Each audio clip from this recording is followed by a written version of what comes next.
l'entrepreneuriat. Alors avant de commencer, je vais peut-être expliquer qui je suis, d'où je parle, pourquoi je me suis permis de proposer ce livre blanc. Moi, ça fait 6 ans que je suis entrepreneur. J'ai commencé ma carrière en 2012 et puis j'ai fait 3 ans de salariat en CDI comme business developer. Alors en fait, j'étais pas tout de suite business developer, j'ai gravi les échelons dans la boîte, dans la PME dans laquelle j'étais, puis ensuite j'ai créé plusieurs sociétés. Ma première boîte, ça a été un bel échec. C'était une boîte qui s'appelait Off We Fly, qui était une boîte de coavionnage. Donc c'est comme Blablacar, mais pour les petits avions. Alors si ça vous intéresse comme concept, il y a toujours une boîte qui existe qui fait ça, qui s'appelle Wingly.io. Et en gros, c'est Blablacar, mais pour les petits coucous. Voilà. Ensuite, une fois que j'ai fait ça, je me suis associé avec un ami de 7 ans parce que je suis passionné de Napoléon. Et lui, il avait une boutique en ligne et donc je me suis associé. Je suis resté dedans 8 mois. On s'est embrouillé parce que je le soupçonnais de taper dans la caisse pour aller voir sa femme à Chypre. Après, ensuite, j'ai créé une boîte dans les drones où là j'ai tenu 4 mois parce qu'en fait j'avais fait une grave erreur d'analyse de marché. J'avais mal compris l'environnement business. Et puis enfin, j'étais sur le point de reprendre un boulot en CDI quand, j'ai vu passer une offre pour aller apprendre à coder. Et puis c'était gratuit, il me restait 8 mois de chômage. J'ai dit, allez, vas-y, j'apprends à coder en 3 mois. Pourquoi? Parce que simplement, en fait, j'avais été très frustré de ne pas savoir coder en ayant eu des associés qui, eux, étaient censés savoir coder. Puis je me suis aperçu qu'en fait, ils n'étaient pas si compétents que ça, une fois que j'avais appris à coder. Donc j'ai trouvé ça tellement génial que j'ai proposé au mec qui avait initié le projet de le rejoindre comme cofondateur. Et on a fait une aventure pendant 3 ans et demi, avec cette boîte, avec The King Project, qui existe encore, dans laquelle j'ai encore des parts, mais que j'ai quitté parce que j'étais plus aligné avec l'associé majoritaire chez The King Project. Pour info, on a formé plus de 4000 personnes dans 25 villes sur 4 continents. Et puis enfin, après avoir quitté The Hacking Project, j'ai un peu erré pendant un an. J'ai fait 2 mois de salariat. C'était tout ce que je pouvais faire. Donc, ouais, franchement, je pense pas que je puisse un jour devenir salarié classique. Et puis après, j'ai fait du freelance en mode consulting à gauche à droite dans diverses sociétés sur la partie commerciale. Et enfin, depuis le mois de juillet, j'ai lancé ma nouvelle activité qui s'appelle flashjob.fr où en fait je trouve du travail aux gens. Donc si vous cherchez du travail et que vous n'avez pas forcément le temps de le faire, moi je le fais à votre place et je fais de la candidature spontanée. Je vous donnerai le site flashjob.fr. Et enfin, j'y rejoins cette semaine un projet NFT. Donc les NFT, c'est les non-fungible tokens. Ce serait bien un jour que d'ailleurs peut-être quelqu'un puisse faire un livre blanc là-dessus dans la communauté. Et j'ai rejoint un projet qui s'appelle The Simpletons. Voilà, je vous ai fait une présentation assez complète. Donc pour rappel, vous pouvez m'interrompre pour vous poser des questions à tout moment, ça ne me dérange pas du tout. Par contre, ce sera enregistré. Si vous ne souhaitez pas être enregistré, vous pouvez noter votre question sur un bout de papier, vous me la posez à la fin, voilà, comme vous voulez. Alors, au niveau des différentes étapes qu'on va avoir ce soir, on va avoir dans un premier temps un préambule sur l'état d'esprit à avoir pour entreprendre, l'attention au client, l'humanité, la perfection, entreprendre, les mythes et les réalités.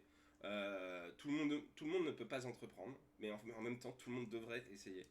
Est-ce que vous devriez avoir un associé? Est-ce que vous pouvez partir en solo? L'argent, capital, est-ce que vous en avez besoin? Est-ce que vous n'en avez pas besoin? On verra ça ensemble. Le recrutement, quel enfer. Attention à l'argent, vous allez voir, je vais parler beaucoup de fric. Hein. Ceux qui n'aiment pas l'argent, ils vont avoir du mal ce soir. Être obstiné, pas idiot. Entre la bêtise et le génie, il n'y a souvent qu'un pas. L'exécution, l'idée, l'audience. Et enfin, business de communauté, pas de communauté. Et la semaine prochaine, il y aura 7 autres parties. Donc préambule, l'état d'esprit pour entreprendre, l'attention au client. En fait, quand vous êtes salarié, celui qui vous paye à la fin du mois, alors à la fin c'est le client, hein. D'ailleurs tout entrepreneur, enfin tout manager ou tout chef d'entreprise devrait dire le client, mais il y a quand même beaucoup d'entreprises malheureusement ou d'organisations, hein, par exemple administratives ou quoi, où en fait au final le client c'est pas celui qui vous paie. Et donc du coup il y a beaucoup de gens qui ont le réflexe de se dire ah ce qui compte c'est que mon patron ou mon manager ou la personne qui est au-dessus de moi m'apprécie bien, comme ça voilà ça se passe bien dans ma carrière ou dans ma vie, je suis tranquille. Quand vous êtes entrepreneur, c'est un peu différent, c'est-à-dire que celui qui vous fait vivre, c'est votre client. Alors, il y a des gens qui vont trouver ça plus stressant que d'avoir un patron, enfin d'avoir une personne à qui parler pour vos problèmes, mais en même temps, c'est plus intéressant parce que c'est pas une personne qui a le droit de vie ou mort sur votre carrière. C'est des dizaines de personnes ou d'entreprises euh, qui, euh, qui vont faire en sorte que vous pourrez vivre ou pas. Et donc, si vous faites de la merde, si vous travaillez mal, bah, de toute façon, vous n'allez pas réussir. Aussi autre chose, parce que vous allez voir, je vais être très business dans cette présentation, et je tenais, surtout sur le Discord de ThinkerView, à replacer les choses dans leur contexte. Je vais être... je fais pas de social. L'entrepreneuriat, c'est pas du social, vous êtes là pour exécuter un projet, une idée. Vous êtes pas là, alors après, si votre idée elle est dans le social, tant mieux, hein. Mais je veux dire, l'idée, il faut pas oublier qu'une entreprise, c'est une organisation sociale qui est faite pour générer du profit. Point. Après, évidemment, si c'était que ça, on ferait tous assureur général, tu vois, pour faire le maximum de fric avec un truc qui n'a aucun sens et qui est inintéressant, quoi. Le fait est que, quand même, à the end of the day, à la fin de la journée, il faut que votre boîte elle crache du fric. Voilà. Ça ne veut pas dire que vous devez revenir sur votre humanité, et je tenais à y préciser ça avant de continuer la présentation. C'est qu'il faut rester humain quand on entreprend, sinon on devient vite un gros connard. Et enfin, l'attention aux détails. Il faut vraiment, quand vous entreprenez, bien comprendre que, comme le dit l'expression consacrée, le diable se cache dans les détails, et que il y aura toujours une couille quelque part, mais que il faut toujours faire le dernier kilomètre, l'extra mile. C'est comme en entrepreneuriat, c'est un marathon. Vous n'êtes pas Usain Bolt, vous êtes un coureur de fond kényan, quoi, en fait. C'est pas le même, c'est pas la même stratégie. Et donc il faut pas se cramer. Alors il y a des moments où vous allez devoir vous taper dedans, hein, vous allez pas avoir le choix. Mais l'idée c'est quand même d'essayer de tenir dans la durée, quoi. Et donc c'est un sport de compétition, l'entrepreneuriat, et il faut vraiment avoir ça en tête. Et donc les détails comptent énormément. Alors attendez 2 petites secondes. Voilà, sinon je vais vous éclater les oreilles. Alors, entreprendre, mythe et réalité. Entreprendre, c'est être son propre patron. Je n'ai jamais compris cette phrase. Je l'ai peut-être dit quand j'étais pas entrepreneur. Mais en fait, vous n'êtes pas du tout votre propre patron, hein. Votre patron, comme je vous le disais, c'est vos clients, c'est votre banquier, c'est votre associé, c'est vos investisseurs. C'est c'est en fait, c'est juste qu'au lieu d'avoir un patron, vous en avez 50 en fait. C'est toute la différence. Donc, ce qui fait, c'est que la pression, c'est pas une personne qui va vous mettre la pression. C'est un ensemble de choses qui va vous mettre la pression. Et donc, juste, il faut bien se dire une chose, c'est que vous êtes libre, mais par contre, vous reportez à beaucoup plus de personnes. Entreprendre, c'est renoncer aux 35 heures. Alors oui, comptez plutôt 60-70 heures au début, voire 90 à certains moments. Là, en ce moment, je suis personnellement dans une période où je fais là, cette semaine, je suis à 70 heures par semaine à peu près, là. Vu que j'ai décidé de rejoindre un autre projet, j'ai 2 boulots, donc je bosse énormément. Mais il y a des moments où vous allez avoir des semaines où vous allez travailler 15 heures, quoi. C'est aussi ça qui est intéressant, c'est que vous pouvez moduler en fonction de l'état dans lequel vous êtes et tout. Modulo le fait que, évidemment, vous génériez du cash, hein, parce que si vous travaillez 15 heures par semaine et que vous n'avez pas d'argent, ben, bon courage. Il faut avoir fait des études. Alors, ça, je sais pas pourquoi, mais c'est peut-être parce que c'est la France. Moi, j'ai fait un bac pro. J'ai pas eu mon BTS parce que j'ai insulté mes profs d'incompétents au bout du 6e mois de la première année. Et je me suis pris la tête avec mon maître de stage parce qu'à mon avis, il était jaloux des résultats que j'arrivais à avoir et pas lui. Donc voilà, il faut pas besoin d'avoir fait des études. Il faut venir d'une famille qui a de l'argent. Alors ça, moi c'est mon cas. Moi je viens d'une famille qui a eu énormément d'argent, mais vraiment beaucoup, beaucoup. Mais on m'a pas donné un centime. Alors on m'a apporté beaucoup plus que ça. On m'a donné... et en plus c'est une famille d'entrepreneurs. C'est-à-dire que mon frère est entrepreneur, mes parents ont été entrepreneurs. Et avant ça c'était des gens dans le cinéma ou dans l'armée. Donc je viens d'une famille où on est traditionnellement plutôt indépendant. Voilà, donc si vous voulez, c'était plus facile pour moi d'entreprendre que pour quelqu'un qui a ses 2 parents qui est fonctionnaire, tu vois. Clairement, j'ai énormément de respect pour les gens qui arrivent à devenir entrepreneurs alors qu'ils viennent de familles où entreprendre c'est un peu vu comme un échec pour certains en tout cas. On a besoin d'argent pour se lancer. Alors non. Sauf si vous êtes dans l'industrie ou dans le retail, mais j'y connais rien. Alors je connais un peu dans le retail, hein, mais l'industrie par contre j'ai jamais fondé d'usine donc je peux pas vous dire. Le commerce, le retail c'est le commerce, hein, c'est tous les commerces que vous allez dans la rue, vous rentrez dans une boutique, ça s'appelle du retail. Je pourrais vous en parler, mais c'est pas du tout mon. Enfin, je comprends exactement les enjeux, les implications, parce que j'ai pas mal de potes qui ont des restaurants ou des commerces, mais c'est un peu différent des business que moi j'ai eu l'habitude de lancer. Tu risques de perdre ta copine ou ton copain. Oui, ça peut arriver, ça arrive souvent. Euh, alors, si vous êtes en couple avec une nana et que vous lancez votre boîte et qu'elle arrive à supporter la première année, c'est probablement votre future femme. Voilà, je préfère prévenir. C'est se sacrifier, oui, vous allez vous sacrifier. C'est être jugé, vous allez être jugé. C'est parfois pas agréable. Il y a des gens qui se permettent de la ramener alors qu'ils ont rien à dire. Mais c'est comme ça, surtout en France. Bref, c'est pas fait pour les faibles. Si vous êtes un grand groupe avec 10 ans d'expérience, c'est bien vu de faire semblant d'essayer de monter une boîte. Faites-le pour faire progresser votre carrière. Mais bon, il va falloir que vous changiez vraiment votre logiciel de fonctionnement si vous venez d'un grand groupe et que vous avez fait 10 ans ou 15 ans ou 20 ans dans un grand groupe. Excuse-moi. Oui, Tu peux détailler qu'est-ce que tu appelles un faible? quelqu'un qui. Ce que je veux dire par là, c'est que si vous n'avez pas de détermination, si vous avez tendance à flancher rapidement, si vous n'arrivez pas à mordre le bout de bois, si vous n'arrivez pas à vous faire violence, c'est pas la peine. Voilà. C'est un peu Ok, provoquant, hein, c'est fait exprès, hein, mais vraiment, l'idée c'est pour de se ça, je dire, réponds. oui, oui, oui, mais c'est vraiment ça, c'est que si vous êtes fébrile de nature, entreprendre c'est très violent, hein. En vrai, moi je sais que c'est parce que j'ai un ego surdimensionné et que je n'écoute que moi que j'arrive à supporter cette carrière, quoi. Voilà. Ok. Donc tout le monde ne peut pas entreprendre. Si vous souhaitez un équilibre de vie, bah, renoncez.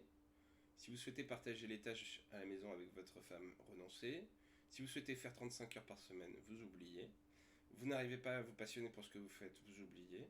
Vous vous contentez de ce que vous avez, ben non. Vous manquez d'ambition, c'est pas la peine. Vous êtes satisfait de vous-même, non.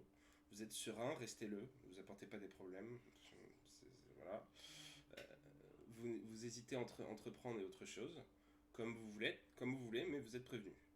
Vous avez des états d'âme, oubliez. Tout le monde devrait être essayé. A contrario, ça peut paraître contre-intuitif par rapport à ce que je viens de dire. Mais la liberté, si la liberté est votre quête principale et première, puisqu'on n'arrive jamais à être totalement libre, mais si c'est une quête qui vous intéresse, entreprendre c'est quand même un bon moyen d'essayer de l'atteindre, cette liberté. Est-ce que vous acceptez de souffrir? Parce que c'est pas tous les jours facile. Il y a des matins, vous allez vous dire putain, mais qu'est-ce que je fous? Et contrairement à quand vous êtes salarié, si vous voulez, vous avez beaucoup plus de facilité à couper les ponts entre votre vie pro et votre vie perso quand vous êtes entrepreneur. Moi, quand j'étais salarié, je me souviens que j'arrivais à rentrer chez moi le soir et à ne plus penser au travail. C'est impossible aujourd'hui. Je suis constamment. En fait, je ne suis pas. Enfin, je veux dire, Charles Daquet et la profession d'entrepreneur que j'ai, c'est complètement indissociable, quoi. C'est complètement entremêlé, quoi. Donc vous avez vraiment besoin de comprendre que ben, vous devenez une part de votre entreprise et l'entreprise devient une part de vous-même en fait. Si vous êtes passionné, alors là la passion c'est très important. Attendez 2 secondes, je vais tousser.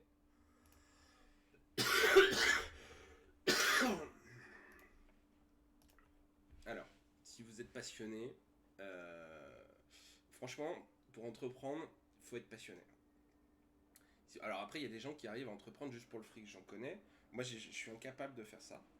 Je vous expliquerai après que l'argent c'est très important, mais c'est pas le facteur initial qui va vous motiver forcément à lancer une boîte. Ce sera plutôt la passion de l'informatique, la passion de la nourriture, la passion de ce que vous voulez, de l'aviation.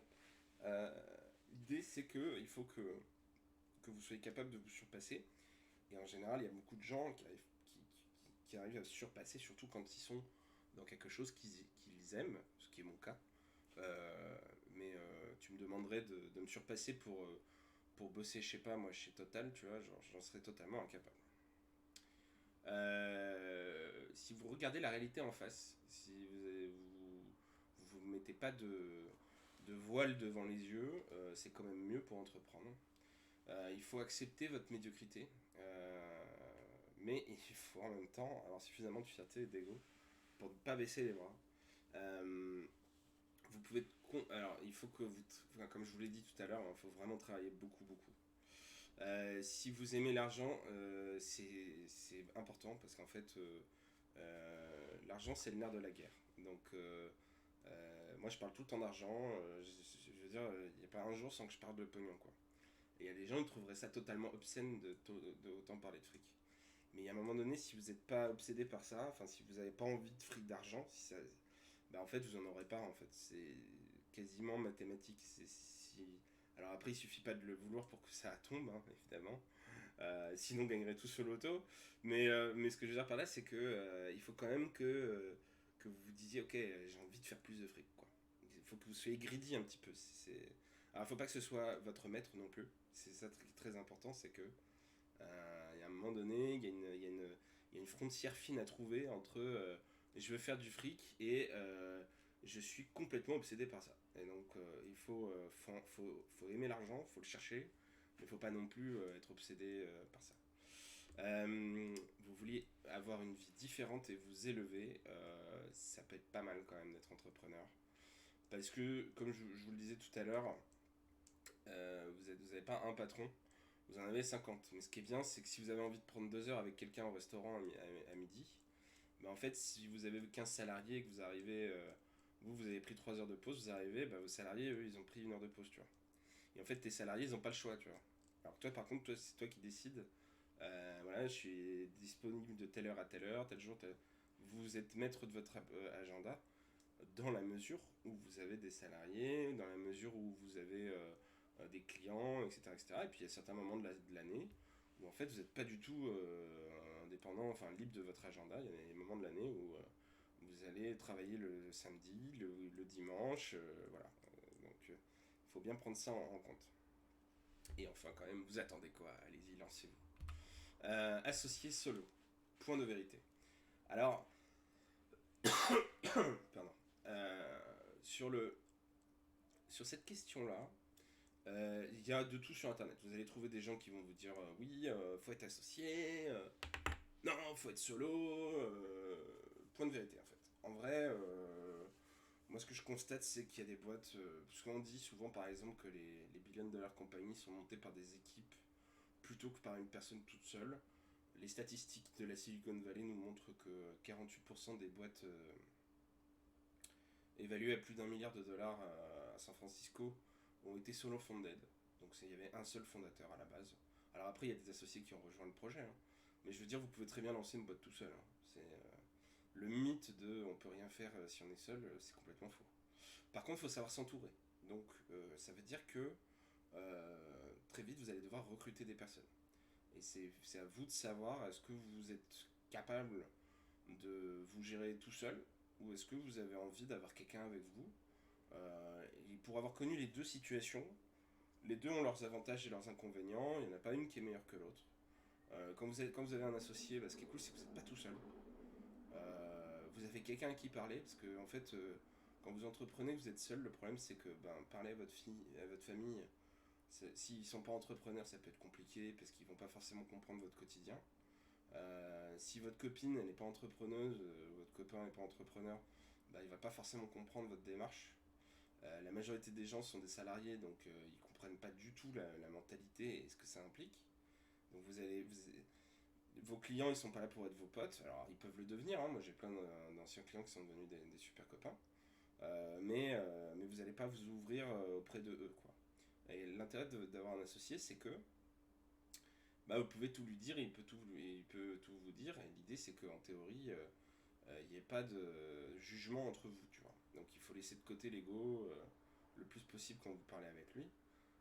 Voilà. Après, le truc, c'est que quand vous avez un associé, vous avez d'autres problèmes, c'est que ben, vous n'allez pas forcément être d'accord sur tout, vous allez avoir des grosses engueulades, voilà. Il faut savoir que quand même, entreprendre, c'est l'un des rares trucs dans la vie où vous allez signer un contrat avec quelqu'un d'autre qui va vous engager dans la durée.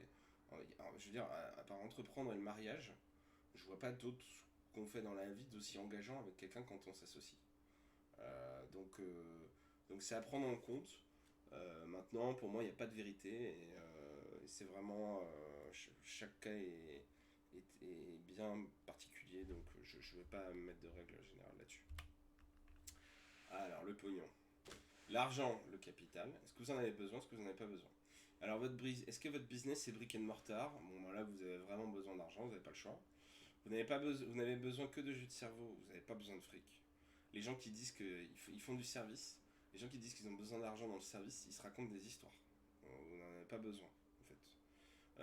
Les classes d'investisseurs. Alors, je ne vais pas beaucoup parler des investisseurs dans cette presse. Je crois que j'ai prévu de le faire plus dans la présentation de la semaine prochaine, donc je reviendrai dessus.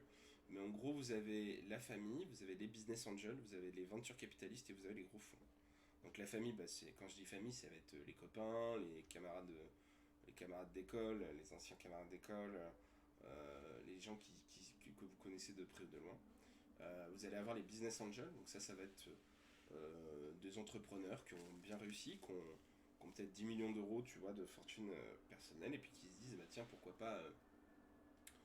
pas investir dans des business à fort potentiel. Ensuite, vous avez les ventures capitalistes. Donc, les ventures capitalistes, c'est des fonds d'investissement spécialisés dans on va dire, les investissements à haut risque, quoi, avec une forte probabilité que ça foire. Et eux, en fait, leur stratégie, c'est d'investir dans beaucoup de projets et d'avoir un grand portefeuille.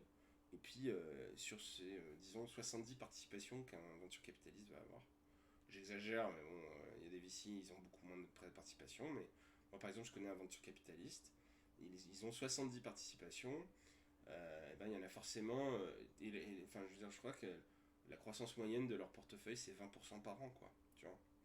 Donc, il y a quand même aujourd'hui, quand tu regardes par rapport à la bourse de Paris, la bourse de Paris, alors, elle fait pas 20% par an, quoi, tu vois. Donc, eux, ils font ça depuis 10 ans, 20% par an depuis 10 ans. Donc, c'est assez phénoménal.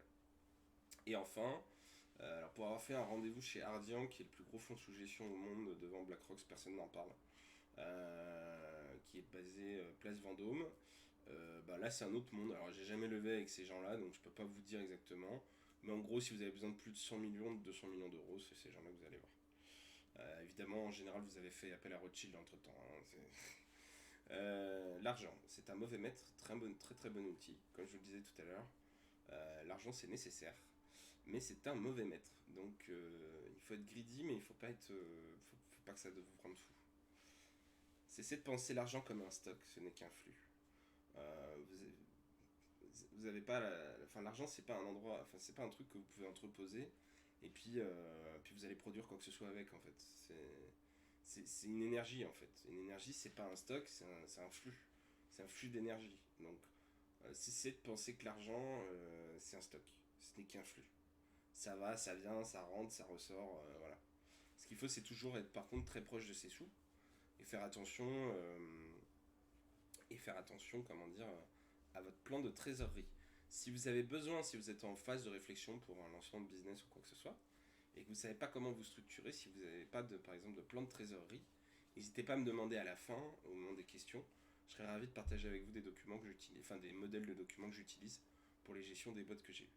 Vous pensez que vous avez besoin d'argent, vous n'en avez probablement sans doute pas besoin. Par contre, si vous avez vraiment besoin de fric, si vraiment c'est indispensable, faites x2 sur le prévisionnel que vous avez en fait. Parce qu'en vrai, on minimise toujours les dépenses pour essayer de faire en sorte que ça rentre dans des business plans, etc. etc. En vrai, vous allez voir, le problème de l'argent, c'est que quand on commence à en avoir, ça brûle à une vitesse, mais c'est n'importe quoi. Donc, soyez intelligent, soyez pauvre. Et le problème, c'est que le fric, ça rend stupide.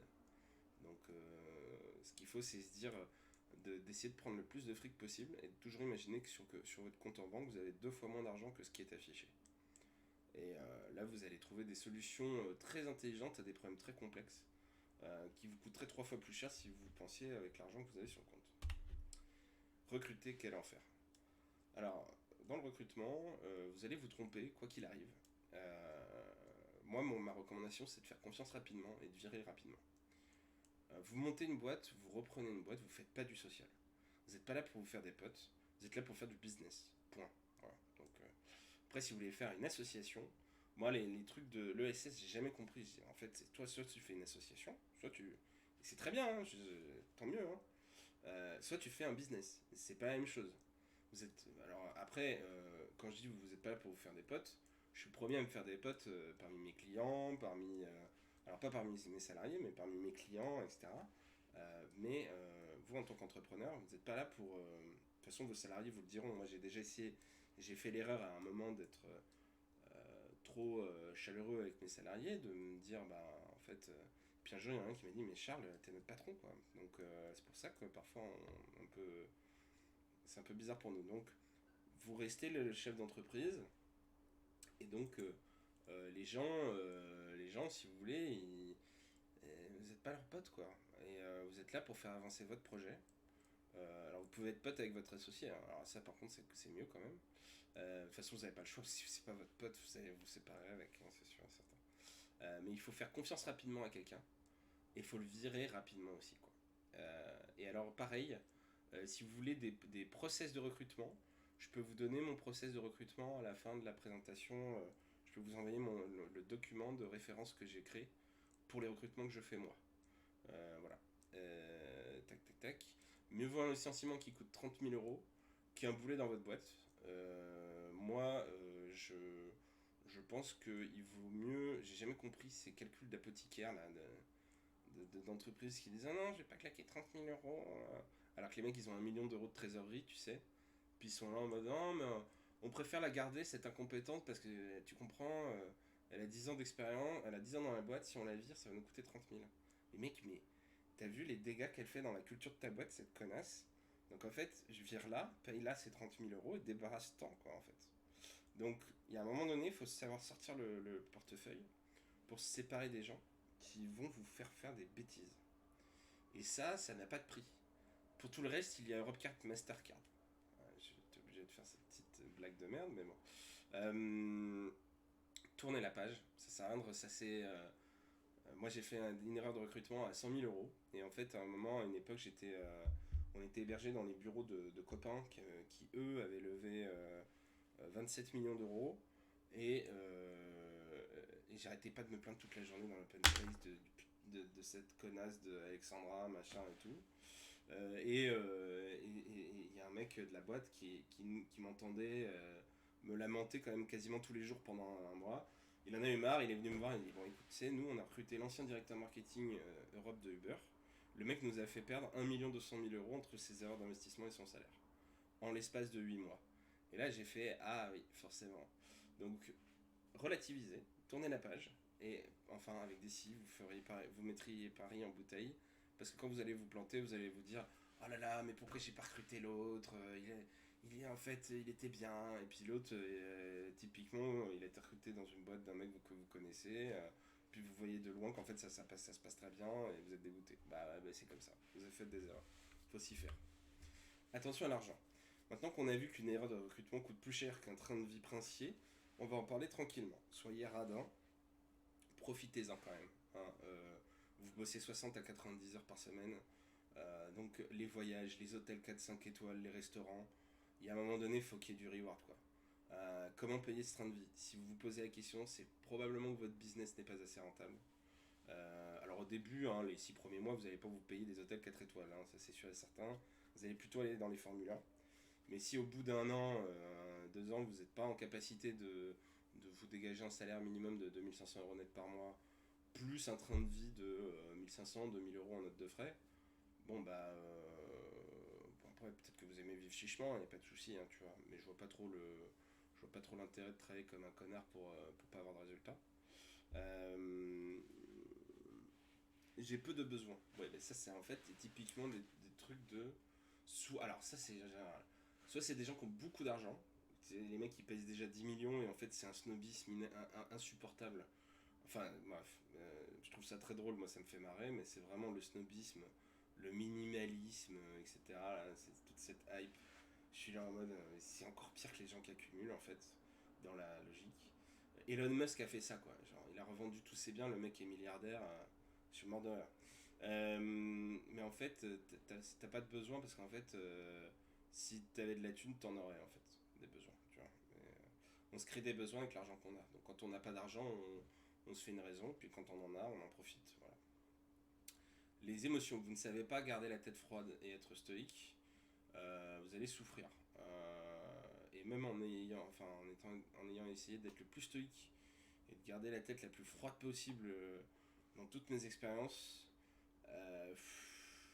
ouais, bah quand vous perdez 100 000 euros, je vous disais de pas ressasser, tu vois, bah, c'est pas facile. Hein. Vous allez souffrir. Hein. Voilà. Bon, je passerai la vidéo. Je passerai la vidéo pour plus tard. Être obstiné, pas idiot. Entre la connerie et le génie, il n'y a qu'un pas. C'est-à-dire que quand vous lancez votre business, il faut se dire que vous devez atteindre tel objectif, vous devez vous faire une carte de route, donc une roadmap comme on dit. Vous devez vous faire une carte de route et vous dire, ok, dans un mois, mon objectif c'est ça.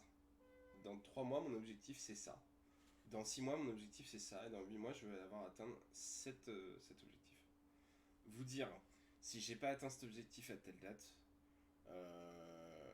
je regarde le différentiel. S'il y a plus de 50% de différentiel, je vais penser à arrêter.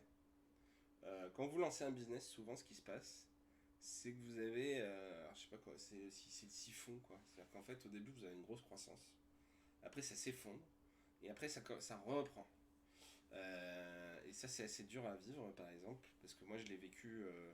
Alors là, avec Flash Job, par exemple, je l'ai vécu là au cours des 3 derniers mois, des 4 derniers mois, pardon. Au début, j'ai lancé la boîte. En 2 semaines, j'ai fait 10 clients. Et puis après, pendant un mois, j'ai pas eu de clients. Donc pendant 4 semaines, vous travaillez tous les jours. En plus, j'ai recruté quelqu'un dont j'ai dû me séparer. Enfin bref, l'enfer. Vous travaillez tous les jours, vous travaillez très dur. Et vous n'avez pas de résultat. Vous n'avez pas d'argent qui rentre. Et là, c'est très très dur. Donc là, il faut tenir, faut tenir, faut tenir. Et puis, vous changez votre business model, vous changez la façon dont vous générez vos leads, vous essayez plein de trucs parce que l'intérêt, c'est que quand vous montez un business ou que vous en êtes au début, bah, vous pouvez essayer plein de choses. Et vous pouvez modifier littéralement en l'espace d'une journée. Par exemple, si vous êtes dans un grand groupe, tout seul, ce que vous mettriez 10 minutes à faire dans un grand groupe, vous allez probablement mettre un mois à le faire. Tu vois. Là, ce qui est intéressant, c'est que vous pouvez essayer très très vite. Vous pouvez changer très très vite de stratégie. Vous pouvez vraiment. C'est la flexibilité, quoi. C'est ça l'intérêt. Et donc, là, maintenant, ça va beaucoup mieux. Je travaille moins, je fais plus de fric. Et en plus, mes clients sont super heureux. Tu vois, donc, c'est quand même très intéressant. Moi, ma règle personnelle, c'est d'essayer 8 mois, pas plus. Ça ne s'applique pas à l'industrie évidemment, parce que quand vous construisez une usine de, de puces de micro de électronique, vous en avez pour 20 milliards d'investissements, c'est un projet sur 15 ans, donc évidemment ça ne s'applique pas à, voilà, moi ce que je vous parle c'est de ma situation personnelle. Ma règle personnelle c'est de tester un business 8 mois. Si au bout de 8 mois ça prend pas, ça sert à rien, justement, pendant 8 mois il faut tout donner. Et si ça marche pas, ça marche pas. Quoi. C'est un peu comme le recrutement, quoi. C'est-à-dire que ça sert à rien de ressasser, de vous dire ah, mon idée elle était merdique ou tatati. Ça servira à rien. Aussi, je vois beaucoup de gens entreprendre à moitié, en dilettante. Ils se font pas mal, ils abordent la création d'entreprise comme un salariat plus plus. Ça, vous oubliez. Hein. Sauf si vous êtes dans la catégorie, ça fait 10 ans que je suis en grand groupe, j'ai envie de me prendre une année tranquille, de prendre le chômage, faire semblant que j'entreprends. En fait, je vais plus voyager qu'autre chose. Et puis, comme ça, quand je reviendrai dans les grosses boîtes, je pourrais rajouter sur mon CV que j'ai essayé d'entreprendre pendant un an, tu vois. Donc ça, c'est cool, tu vois. C'est toujours bien. Ça fait... Maintenant, auprès des services RH, c'est bien vu, donc n'hésitez pas à le faire. Vous travaillez beaucoup et vous n'avez pas de résultat. C'est pas de votre faute. Le marché ne vous reconnaît pas. Passez à autre chose. Voilà, c'est super violent, mais le capitalisme, c'est ça. Hein. Pour l'avoir vécu, vous prenez une grosse torgnole dans la gueule, quoi. Et puis alors en plus, ce qui est beau, c'est que c'est une torgnole, mais qui est silencieuse. Il n'y a pas de violence, il n'y a pas de coups, il n'y a pas... C'est juste en fait plutôt une ignorance polie des gens, tu vois, et du marché, qui fait que ta boîte fait pas d'argent, que tu n'arrives pas à recruter, ou... Enfin, c'est... Voilà, quoi. Bah, faut passer à autre chose, voilà. Accepter la défaite est le meilleur moyen de gagner la guerre. Les Russes, ils ont reculé face à Napoléon, ils ont reculé face à Hitler. Ouais, bah mine de rien, les deux ont été défoncés par nos amis Popov. Donc, s'il y a une, comment dire, s'il y a une maxime à retenir de ça, c'est que c'est pareil dans l'entrepreneuriat.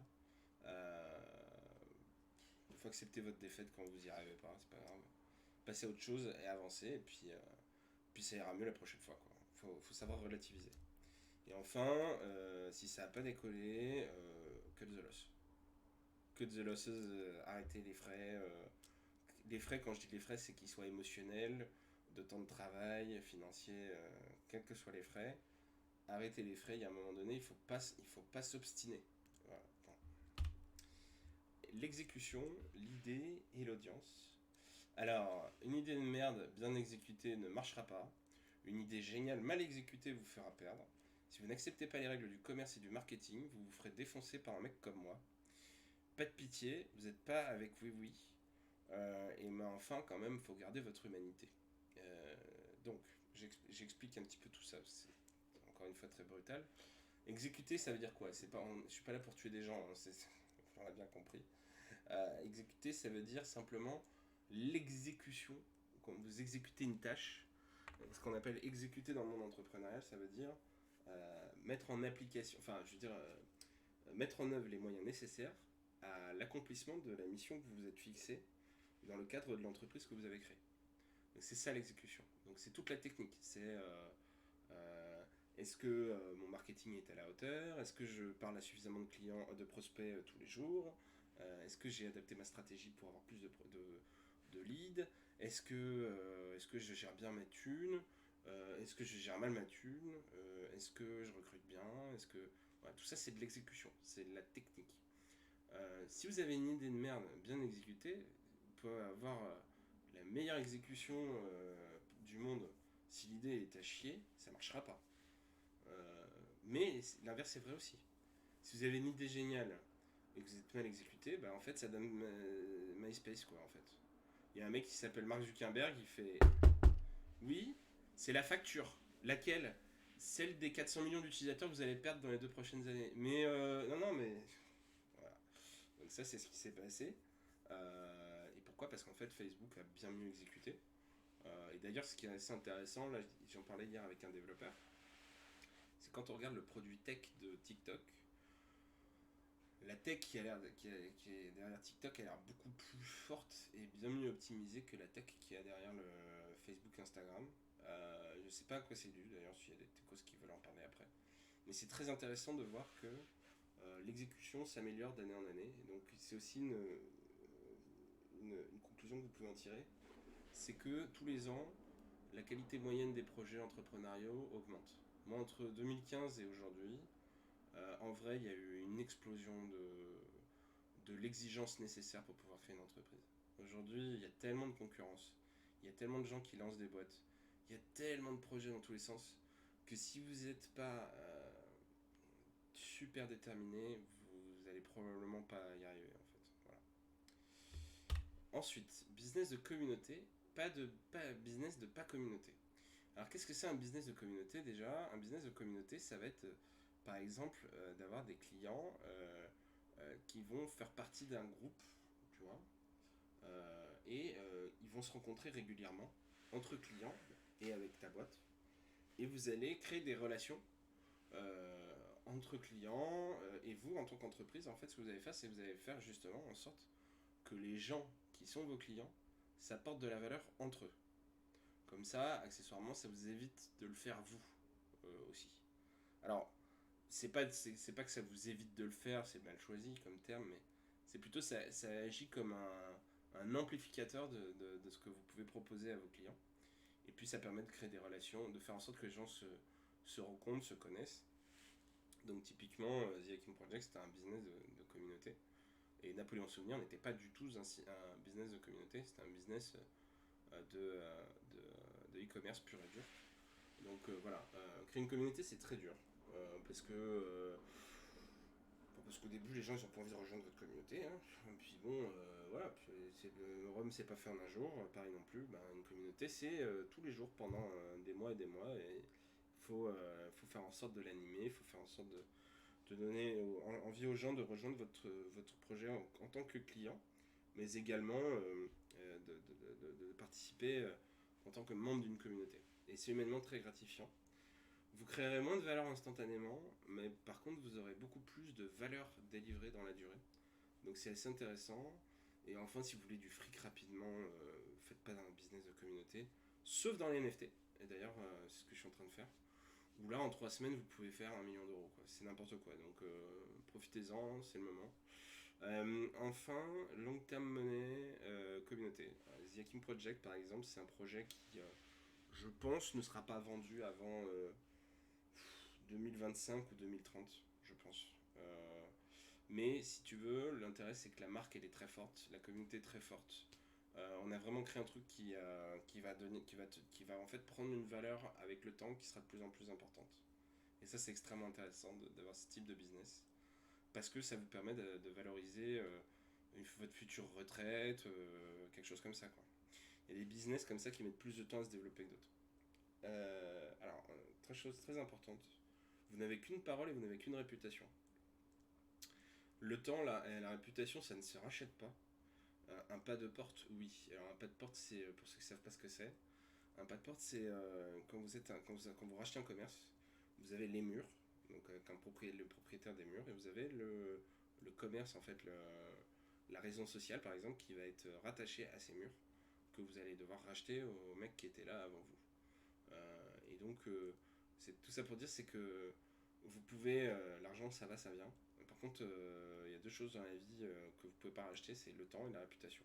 Même Jeff Bezos, il a pas de machine à remonter dans le temps. Donc voilà, faites bien attention à ces facteurs-là. Voilà, ma présentation est terminée.